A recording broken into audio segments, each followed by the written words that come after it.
In the liturgy, there is a beautiful petition or beautiful verse. I'm sure everyone has their favorite. I have many, but one is Anos Homentas Cardias. I love that. I think that is a beautiful, beautiful verse, petition. And I always wonder when St. John Chrysostom and St. Basil were writing the liturgy, not writing it, but compiling the liturgy, what made them put that there? Why did they put it there? I always ask those questions. How were they feeling? What was going on in their hearts and their minds when they were putting the liturgy together? And they said, at this point, this is what we should do. Have everybody lift up their hearts to God. I was thinking about that this week. I was here on Friday with Costa and other members of the parish council because we brought in here the painters, and they are going to start painting finally the inside of the church. They're going to begin hopefully tomorrow. They're going to finalize it this afternoon, and they're going to start working all over. So we walked with the painters throughout the church, and we were pointing out things that we wanted to make sure they fixed. So of course, I remember the first time I came in your church, of course as a visitor I was looking up, and I said, boy, a lot of work needs here. I noticed that there's a missing candelabra. I heard that that chandelier actually fell. Fortunately, when it fell, it wasn't during liturgy, but it would have fallen on someone's head. And yet, it still hasn't been put up. I looked up and I saw all these spots. I saw the cracks coming down, the water stains everywhere. Especially if you're from the other side and you look up and you see how bad the roof was, I realize how bad it was. But I know, I have learned that you have fixed the roof. And now that you have fixed the roof, you're going to paint the inside of the church. And many of you, from what I understand, have already donated to the painting of the roof, painting of the church. And so it's going to start. We want to get it done so that at Easter time, the church can look appropriately and look as nice as possible. I thought of that. Every time I say, Anos Homentas Cardias, I look up and I say, what do we see? We see so many things that need to be fixed. You don't have a trullo, you don't have a dome. If you did, when you look up, you see the Pantocratora, and you see 4 individuals on the pendentives, the things that hold up the trullo of an Orthodox church, hold up the dome of an Orthodox church. I thought of that, as I said this week, looking up, lifting up our hearts, looking up at the roof, looking up at the walls. And I remembered a story, a news story, and I went back and I found it. It's still online. Many years ago, you might remember, anyone here from the island of Samos? No. Well, years ago, it does not snow on the island of Samos. But if you live there, you know that it does up high. It can snow up high. But years ago, there was a freak snowstorm up high. And a 23-year-old girl, do you know this? Do you remember this story? It's in the news. A 23-year-old girl was driving her car to Medellin, cutting through the mountain pass there, very treacherous. And it had snowed, and it was slippery, and it was still sleeting. And the 23-year-old girl at night, she veered, slid on the road, and actually her car went off the cliff. The miracle that this news story showed was that her car, rather than falling all the way down and killing herself, it would have blown up. It actually fell on the roof of the Church of the Panagia. It fell on the Church of the Panagia, and she was able to get out of the car, walk down, climb down, and not a scratch on her body. The roof was, if you can imagine, it was completely destroyed, and they had to rebuild it. But you can imagine if you're that 23-year-old girl. I would venture to say she visits that church, and when the priest says, "Anos cometas cadeas," and she looks up, she actually realizes that her life was saved by that roof. That's, I think, a beautiful historical story for us to think about, especially in light of today's gospel lesson. Today's gospel lesson is about a roof, too. I'm sure you know the story. Those of you who were here, those of you who came a little bit later, it's always the story, the gospel story, chosen for the second Sunday of Great Lent. And as I have shared with you, and this is why we have the catechetical lessons for the adults as well as for the children, there is a rhythm, there is a purpose, there is a method to the church. And during the 5 weeks of Great Lent, each Sunday has its purpose.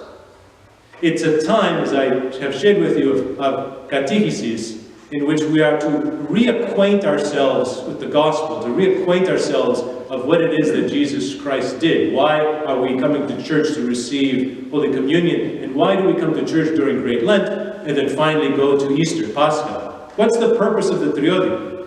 The purpose of catechesis. Going back to what I said during the liturgy, a time of photismos, illumination, of knowing, growing. So the first Sunday last week, the Sunday of the Icons, answered the question, who is Jesus Christ? Who is he? And in the gospel lesson, if you listened carefully last week, it said that we have found, remember the apostle said to Philip, we have found him, whom the gospel writers wrote about, Jesus Christ. And one said, can anything good come out of Nazareth? And the answer was, come and see. So the Gospels begin the Great Lenten period by saying, Jesus Christ is he who the Old Testament talked about. He is come. And the invitation is to the people, come and see. And the rest of the weeks of Great Lent, we understand why he came, what did he do, what does it mean. And that's the purpose today. Why did he come? Last week was, who is he? Today's, why did he come? He came to heal us. He came to heal those of us who are paralyzed. We are paralytics, spiritually I mean. In order to, you cannot save yourself. No one can save themselves. We need Christ. It's the gift that he gives to us. And so we focus on that gift today. So the gospel lesson answers that question. That's the focus. Why did he come? So we see him in the gospel. It says he was at home preaching.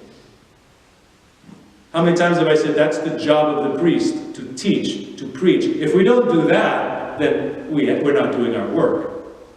That's our diaconia, is to preach, to teach, bring people closer to God. If we don't do that, we have relinquished our charisma. So he's preaching, he's teaching in his house, it says. And there's so many people there, you know the gospel, there's so many people that everyone was pressing upon him, and not even at the doors could they get in. So many people were there to listen to him preaching the word, it says, to them. In other words, the Torah, the Old Testament. He was preaching to them. And as he was preaching to them, it says, 4 individuals, no name, 4 individuals came carrying a paralytic who couldn't come on his own. They couldn't get in. So what did they do? They climbed up, and you can imagine what that means. To climb up, I'm sure people were saying, what's going on? Climb up, carry the pallet up there with the paralytic, find a place in the roof, and then lower their friend in front of Jesus as he's preaching. Quite a remarkable feat. You can imagine if someone were to do it here. And so as they lower him, it says Jesus sees their faith, their pisti, their zeal for their friend, and says to the paralytic, your sins are forgiven. And then he tells him, get up, pick up your pallet, and go home. And it's interesting to me that as you carefully read that gospel lesson, it says that as he was doing this, he perceived, Jesus perceived, that in the hearts of the people, they were murmuring against him. Murmurismo. And I know this happens in all churches. There's always murmurisma that are going on. I don't like this, I don't like that, tikani aftos, kita aftine, constant bickering, constant murmurisma, gossiping, and Jesus in their hearts. And I like that because it goes back to what I was saying. Let us lift up our hearts to God. Now what's interesting in that, when the priest says that in the liturgy, when we say, let us lift up our hearts, do you think about your heart only?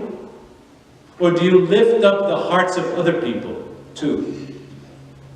That's what we are supposed to do. I don't say lift up each individual's heart. We're supposed to lift up all our hearts together. There are people that are not even in church today. We can lift up their heart. If their hearts want to be lifted, that is. Our job is to lift one another up to God. Just like those 4 friends. They took that paralytic who couldn't come on his own and they lifted him up with their hearts. And with their bodies, with their zeal, they brought him up on the thing and they lowered him before Christ because they cared for him, not just for themselves. We don't even know their names. I would imagine today, if 4 people did that, they would say, oh, make sure you put my name down. My name is this, that. Make sure you give me a thank you note, send me a letter, give me a reveal in church, And yet, they came in front of everyone and lowered their friend after lifting him up before God. I wonder if you know who those 4 individuals are in the life of the church. In the life of the church fathers, they don't leave anything sketo. They want to uncover everything. Nothing is plain to them. And so in the architecture of the church, when you look up in the correct built Orthodox church, you see the trullo, the dome. And as I said, there are 4 pendentives, they're called. And on the sides of each pendentive are 4 icons, always the same. Shall I say, they should be always the same. Do you know who they are? The 4 evangelists, the 4 gospel writers. Matthew, Mark, Luke, and John. And according to the church fathers, in the theologizing of this gospel lesson, they say the following. We are all paralyzed spiritually, intellectually. We need the gospel writers, the evangelists. They're the ones that lift us up. If we read the Bible and we read it carefully, they lift us. And they lift us up high on the house of God. And not only do they lift us before God, they actually then lower us before his feet. And if we are lowered before his feet as he is preaching to us, through the gospel writers themselves, we are healed. And we can leave afterwards picking up our pallet, picking up our illnesses, and walking out in front of everyone.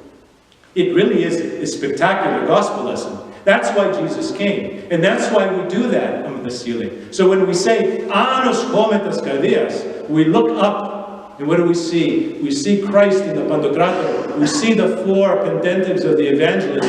And we say, may the Spirit of God, may the wisdom of God lower us. May it lift us first. And then may it lower us, because we can't even do it ourselves. Lower us before the throne of Christ so that he can heal us. This is really the theology of the church. This is really the power of orthodoxy. It's not this other stuff that we think on the surface. We need to plumb deep down and read the church fathers and understand the theology so that it becomes alive for us. It becomes real for us. There is a custom in the Filipino tradition. It's called bayanaham, something like that. It's tough for me to pronounce it. And it's an interesting custom in the Philippines. In the Philippines, community is everything. And people are not related just families. A family with other families in the community, they're all one. They consider themselves one. Very similar to the Greek people in their villages, city-state. But they have this bayanam, which is if someone is having a problem, and for example, if there's water that's being lifted near his house or her house, or that they had some bad omens happening to them, or that they were getting sick, you know what they would do? The entire community would come to this person's house and actually lift up their house. The men would lift it up, put it on their shoulders. The women would chant songs. And they would pick the house up, the whole house, and move it somewhere else. Somewhere more better, protective, more fertile land, away from what they would consider evil spirits or bad omens. Put it back down, establish it, and then everyone, they would have a big party. They would share food and meals. They would lift each other. And as they would move, and sometimes they would move for long periods of time, they would sing songs. Very similar to, as I said, the Jews putting the ayat, and they would come around and they would follow the Lord. And to this day, bayanam is still considered to be a very important custom among the Filipinos, except for one thing. Recently, they say in the Philippines, bayanam has been eclipsed by what they call the crab mentality. And the older generation is saying it's a shame because the younger people don't care about other people. All they care about is themselves, just like crabs. If you put crabs in a bucket, they all get on each other's back to get out. One doesn't help the other, one goes on top of the other. Whereas bayanam, we lift up the other person and we carry them in order to protect them. I like that. Because it's a way for us to look at ourselves and to ask ourselves the question, in our families, in our relationships, in our community, what characterizes us? Do we lift each other up? Or do we step on each other so that we can get ahead? I hope and pray that as we go forward in Great Lent, and we wonder what it is that Jesus did, He came to heal me, that we are healed by allowing the gospel writers to lift us and to lower us before God. And once we have been lifted, to help lift other people as well. May the Lord be with you, protect you, and may the word of God constantly inspire us. Amen.